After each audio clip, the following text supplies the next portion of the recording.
first of all, the attempt both of industry and governments everywhere should be to restore some global calm, restore some normalcy. No way can there be enough justifiable reason for skirmishes or war.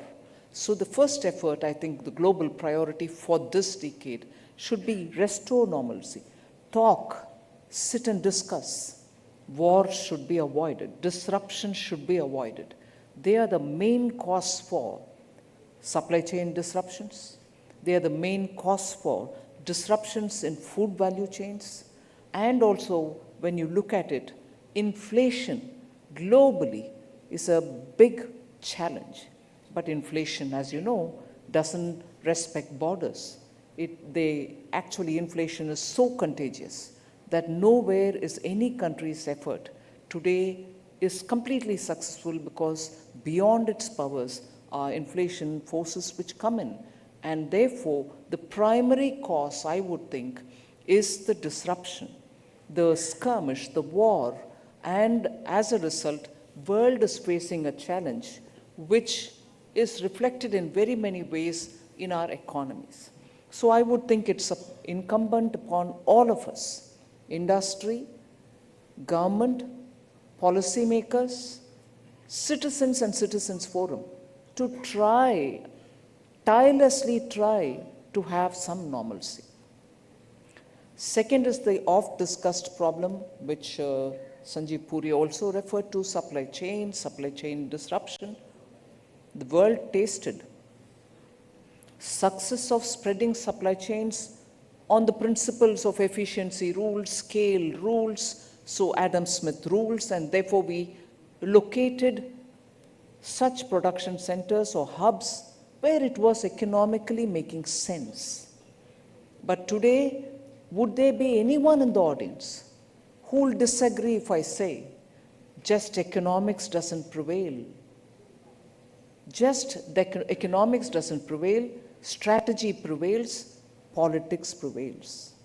So even if it made supply chain, if it made economic sense to concentrate production of certain particular commodities or goods or even services in some pockets and derive the benefit of such a concentration, today the concentration risk is playing out in so many different ways, not because of economic sense or economic not making sense. It's more on politics. It's more on strategy.